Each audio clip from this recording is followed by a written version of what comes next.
Welcome. This is Dr. David D. Schein. Delighted to host John David Wells for this edition of Just the Facts, part of our features in Saving America. His contributions span 45 years, where he has garnered #1 ratings in 5 different broadcasting formats. He has now hosted the Wells Report for 20 years, which is aired each day on 1160 AM KBDT from 2 to 5 p.m. and like many shows, can also be heard via the internet. And he spends his weekends as Master Sergeant John D. Wells of the Texas State Guard. He has some fascinating personal facts, which we don't have time to go over, but one of the facts that he put in there that I just had to mention is he said, "I'm a really lousy musician." No. I'm a lousy symphonic percussionist, but I am a percussionist. Yeah. But at least it's loud. It sounds good to me. Well, welcome, JD. We're going to talk about your show first, and I'm going to read just a little clip that you provided. The broadcast may have my name on it, but this is our show. Just like this nation, the Wells Report belongs to us, we the people. Tell our audience about your show. The show started on 9/11/2001.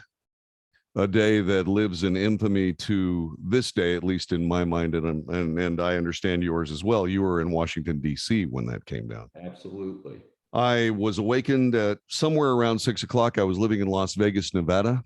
My wife said, "You've got to get up. A small aircraft has crashed into the World Trade Center." And I went, "Whoa." So I turned on the television and realized immediately that it wasn't a small plane. And I thought it was a 737. Yeah. And I was saying, well, okay, this is going to be, some kind of a, disaster coverage. And I was working at AM 840 KXNT in Las Vegas at the time. And so I started getting my stuff together to be able to get to the radio station to start lending a hand. You know how that is. I mean, it's all hands on deck. And as I was getting ready, the second plane came in. And I suddenly realized that just what everybody else realized, that we were under attack. And I started working a lot quicker to get everything together. By the time I got finished, the South Tower was on the brink of collapse. And I remember standing in front of my studio equipment. What you can't see here is there's a big monitor there that I had available in it. I had ABC News on it. And I saw something very strange. I saw the shape of that massive South Tower begin to warp slightly. And I'm going, what is that? And then it collapsed. And I reared back and howled like a wolf. I've never made that sound before or since. I don't know what got me, but it was just, I literally laid my head back and howled. And then I went to work and started doing all the things that radio producers do. I wasn't a producer then. I was also air talent, but knowing what a producer is supposed to do, I started doing all that and started working my way through the story, etc. We got some people we got the ambassador from the Palestinian mission, because we immediately knew that it was some sort of a terror situation. And I wanted to start where I knew there was terror, and that's no slight or slap at the Palestinians. I'll let the people listening to this interview determine whether or not they deserve that. But that being said, that was just one of the things that we did. We followed the story. And then I was told at some point that I was going to be taking over the show at 6 p.m. West Coast time. And I started doing the first edition of the Wells Report. I couldn't call it the John David Wells Show because it wasn't the John David Wells Show. And I couldn't call it Chevy Camaro because that name had already been taken. So what I ended up doing was I said, okay, what am I going to be doing? I'm going to be reporting the news. Okay, so the news is the most important thing. And so this is the Wells Report, and that was the name. And I didn't really spend much more time on it than that. Excuse me, sorry. And I contacted some people that I knew, some of the most talented human beings that I've ever been able to source, because I honestly believe that at that particular moment all these people were sent to me. One of them was Rick Steinberg, a brilliant author who wrote Gemini Man and The Four-Phase Man and The Cost of Living. He is a brilliant novelist, and he also has friends in the spooky world of special ops. And so he and I began to discuss just exactly what had happened, and we were able to make some amazingly prescient observations and estimates about what had happened. And sometime later, it was like years later, I found out that that the CBS radio network put me on the air, and I didn't even know it. And so that was my first foray into network radio. Unfortunately, I'm still on the USA Radio Network as we speak. So that was the beginning, the genesis of the Wells Report. It started on 9/11, and I realized that I simply had to do something besides happy-go-lucky general information talk radio. And I had to do the news, and I had to remember how to do the news. And I had to become a newsman instead of a DJ. And that was a process that took a while. And so fortunately, I was given the opportunity to continue growing the show, and that led me to Dallas, Texas, where we put it on at KLIF and had magnificent success with it, because it's all based on truth. It's truth spoken here. And I don't care whose political ox gets gored. We're going to tell the truth here. And so when we say things on this broadcast, they are straightforward. Some people say blunt, but in actuality, this bluntness comes with the love of nation and love of America to be able to tell the truth for the sake of better decisions. And Well, that's all it is. That's a great contribution to America. And let's switch gears just very slightly.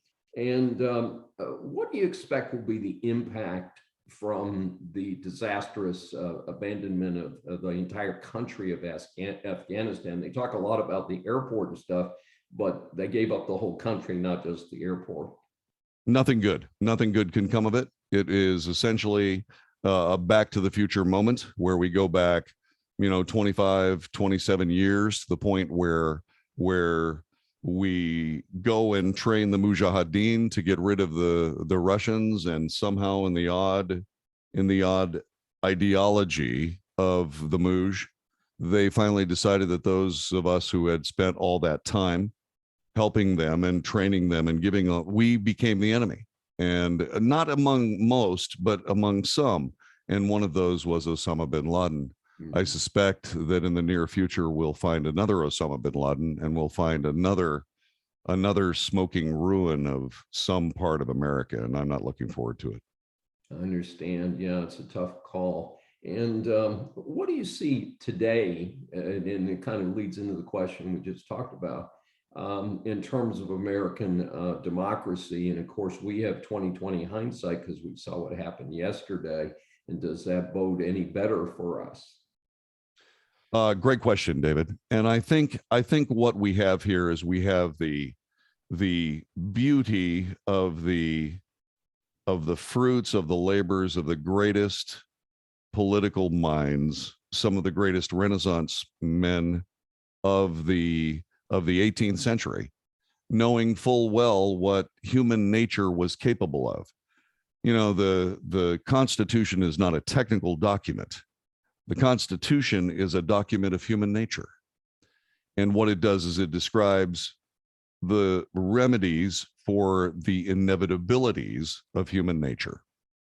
And so if you follow this, you will find a small federal government. You will find it doing limited things. You will find it bereft of a lot of power that these people aspire to. When any power that they have, they mishandle. I mean, read what we just talked about, Afghanistan. Before that, we had all manner of things with problems with our border. All of these things under control based on a non-political direction from a non-politician. And as soon as the politicos took back the government of the United States, suddenly we're in a position where now we have all of the things that were occurring before. Talk another Back to the Future moment where where we were trying to leave the Constitution and the Bill of Rights, the basic founding document of the Declaration of Independence. We're trying to leave that behind in favor of some sort of politician-driven society that will inevitably be a mess. And what we see in this, I think, is we see the wonderful self-correcting mechanism that really can't be obliterated by political ambition.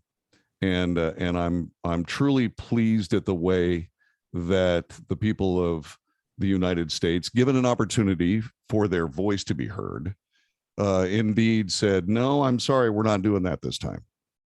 Well, it's interesting to me. I am from Virginia, basically. It's my adopted home state. As I mentioned, my connections through the Norfolk Naval Base. But I also went back later in my career and was based out of Richmond, Virginia from 99 to 2013 and returned to Houston in 2013. And it's very interesting for me because I was there as the state morphed from a kind of a purple reddish state to a what was considered before yesterday a blue state. And one of the things that I find disturbing is, other than some of the conservative commentators, that stepping past Youngkin, they elected a lieutenant governor who is a Black female former Marine, and of course, once a Marine, always a Marine, and an AG who's Hispanic, and they're both Republicans. So they swept all three top things, and it's diverse. And it's interesting because I saw some coverage, rebroadcast of some CNN commentators or folks like that talking about the, again, using the R word to describe the people who voted. And it's like, let me get this straight. They voted for a triplex of diversity, and you're saying that this was a racist deal. And I don't think either one of us see it that way. The poignant hypocrisy of that speaks for itself. It really doesn't require a great deal of comment on our part that someone would sit there on a television studio and say something so asinine is not anything that you need to amplify or even clarify. They've done it for themselves. The interesting thing about it is this: what I find devastating to this nation based on the ilk of those people would be something along the line of the deterioration of the meritocracy. Mm-hmm. You see, meritocracy, a merit-based society knows no color, knows no packaging, knows no gender, knows no anything except that which is the best at any given discipline or any given task or any given execution of a plan by the best persons available. Absolutely. And the thing about a meritocracy is that it provides, and especially in America, because there's so many things that people can do. I mean, there is something for every American that they can do at their absolute love and pleasure that will succeed for them and make them rich beyond their wildest dreams and happy and so on and so on.